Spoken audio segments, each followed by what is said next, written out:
This weekend, the All-Star Race returns to North Wilkesboro for the second straight season, as does the event's big prize of $1 million, which awaits the race-winning team and racer after a weekend-long series of on-track events leading up to and during the main event.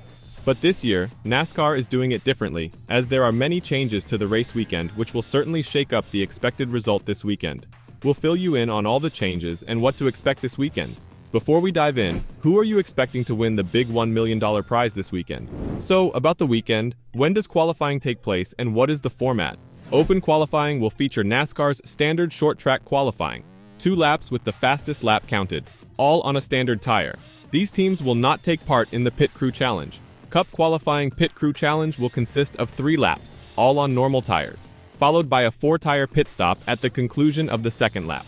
The quickest 3-lap time will determine the pole position for the first heat race and all-star event. The pit crew champion and pit stop selection order will be determined by the quickest stop on pit road, as measured by timing lines from 1 box previous and 1 box past the pit stall. After qualifying, the drivers switch over to the heat races. The All-Star 60-lap heat races will include qualifying lineups. All laps matter, with a single overtime conceivable.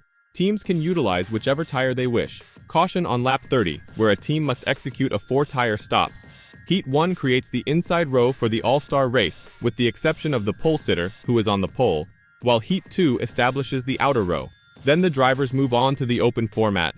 The open is a 100-lap race with 1 overtime try. Teams may start on any tire, a caution on lap 50, where they must make a 4-tire stop. The top 2 progress to the All-Star game, while the winner of the fan vote does as well.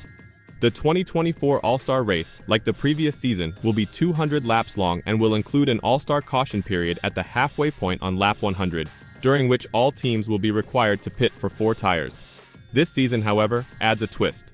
A second All-Star caution period will take place on lap 150, ahead to a final leg shootout to the finish. Throughout the race, all laps under green and caution flag situations will be counted, and the overtime regulations will be implemented.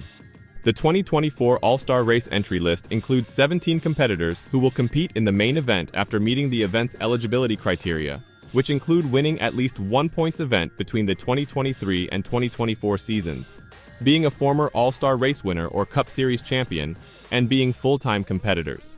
The race remains essentially the same, with 2 heat races to determine the starting lineup and a 200-lap main event at the historic North Wilkesboro Speedway worth $1 million to the winner.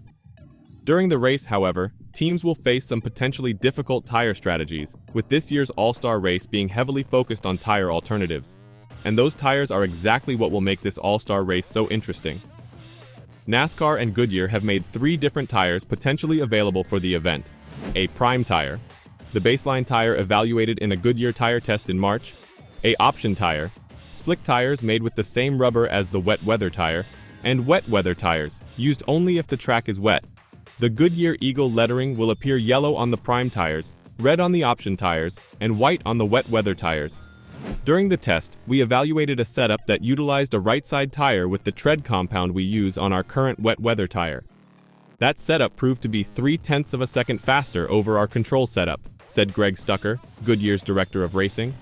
In conversations with NASCAR, bringing an option tire to the All-Star Race became a possibility, and we had this data point to work from. With the adjustment to the wet weather compound on both the right and left side, we expect the option setup to be maybe 4 to 5 tenths quicker than the prime setup, which is quite significant on a 5/8 mile track. Now, with that extra grip and speed comes the fact that the option tire will fall off more quickly, making tire management an important factor when those tires are on the car. Here's a reminder on the regulations for using the different tires.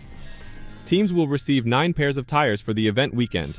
All 4 tires on the vehicle must be the same type at all times. For practice, qualifying, heat races, and the open, teams will be given 3 sets of prime tires and 2 sets of choice tires. Teams will be able to start on any type of tire throughout practice, heats, and the open. Only the prime tire will be utilized in both qualifying sessions. In the All-Star Race main event, teams will receive 2 sets of primes and alternatives. All teams will begin with the option for the main event. NASCAR will assess if the circumstances merit allowing teams to use rainy weather tires. Teams will be allowed a maximum of 4 pairs of wet weather tires during the event. Veteran NASCAR Cup crew chief Rodney Childers says teams will face a difficult decision: stay on the tougher tire the entire time with less time on pit road, or use the option tire more, which may necessitate more modifications and maybe pit stops. For me, being in the open, with driver Josh Berry, it's going to be interesting to see what happens in those heat races on Saturday, because really what happens there is what's going to determine what we do for the open. It's going to be a learning weekend for all of us and see how much rubber is down from the Cars Tour races and different things throughout the weekend. I think once the track rubber's up, I don't think the tires are going to feather that bad. So I think it'll turn into whichever one is the fastest and softest, which is probably going to be that option tire. Tire specialists will serve double duty at this weekend's All-Star due to these tire changes. But the drivers responded well to the more softer wet weather tires utilized in the heat races of last year's All-Star race and again this year in Richmond. Tires with more grip and faster wear reward drivers who manage their tires well and allow teams to explore various tactics. Driver and audience reactions to the unusually quick tire degradation during the spring Bristol race suggested that developing a much softer tire may be the key to reviving short-track racing. However, producing such a tire is not as simple as turning up a softer knob on the tire production process. The yellow tire will be one that does not wear down soon. This tire will have little grip. The red tire will be a softer tire with plenty of traction, but it wears faster. It is difficult to create a tire with great grip and minimal wear. Tire fall-off does not sound nice. It is, however, since when people talk about tire fall-off, they really mean lap time fall-off, in an idealized plot of lap time versus number of laps conducted on a fairly soft tire. Lap times quickly climb throughout the first 5 to 10 laps. Following that, the tire continues to deteriorate, but not as swiftly.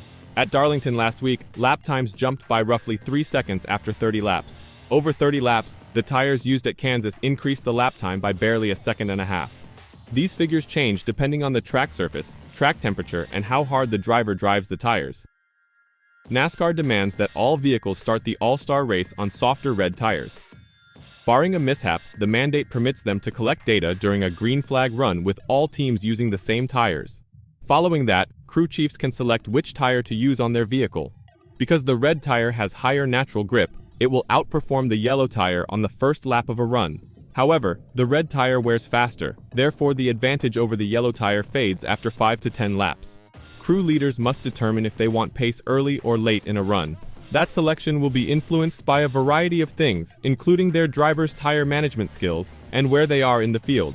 A crew chief who picks the red tire gains an early advantage, then hopes that their driver will build enough of a lead in the first portion of the run to be well ahead of the field by the time his tires begin to fade. A two-tire method may make the All-Star race much more entertaining, but the trophy isn't the only prize on the line. How well these tires perform may influence the future course of short-track racing. What are your expectations for the All-Star weekend? Will it be an exciting weekend with the new changes? Let me know your thoughts in the comments down below.